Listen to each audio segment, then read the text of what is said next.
గారికి అంటే యుద్ధం ఎవరెవరికి జరిగిందంటే నాగమ్మ గారికి బ్రహ్మనాయుడు గారికి వాళ్ళందరిది కూడా పల్నాడే. ఒకళ్ళది మాచర్ల, ఒకళ్ళది కారంపొడి, ఇంకోళ్ళది గురజాల. అందరు ఇక్కడిక్కడ రాజ్యాలే, చిన్న చిన్న రాజ్యాలు.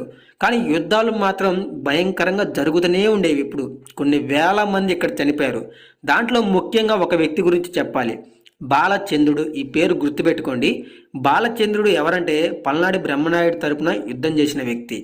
ఆయన ఏంటంటే నరికిన తర్వాత కూడా ఆయన్ని పొట్ట మీద నరికిన తర్వాత ఆయన పేగులు బయటకు వస్తే పక్కనే ఉన్న ఒక వాగులో ఆ పేగుల్ని కడుక్కొని, అప్పుడు చనిపోలేదు, ఇంకా చాలా స్ట్రాంగ్ ఆయన. సో మెయిన్ వీరుడు ఆయనే. పేగులు కడుక్కొని ఈ రాయి మీద ఆరబెట్టుకొని మళ్ళీ పొట్టలోకి పెట్టుకొని కండవా కట్టుకొని మరి అవి బయటికి రాకుండా యుద్ధం చేశారంట. కానీ చివరికి చనిపోయారు. సో అది ఆయనకు సంబంధించిన శిల. తర్వాత ఇక్కడ ముస్లింల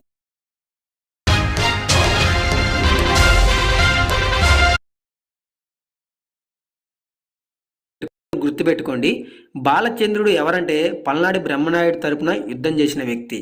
ఆయన ఏంటంటే నరికిన తర్వాత కూడా ఆయన్ని పొట్ట మీద నరికిన తర్వాత ఆయన పేగులు బయటకు వస్తే పక్కనే ఉన్న ఒక వాగులో ఆ పేగుల్ని కడుక్కొని, అప్పుడు చనిపోలేదు, ఇంకా చాలా స్ట్రాంగ్ ఆయన.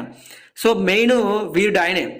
పేగులు కడుక్కొని ఈ రాయి మీద ఆరబెట్టుకొని మళ్ళీ పొట్టలోకి పెట్టుకొని కండవా కట్టుకొని మరి అవి బయటికి రాకుండా యుద్ధం చేశారంట. కానీ చివరికి చనిపోయారు. సో అది ఆయనకు సంబంధించిన శిల. తర్వాత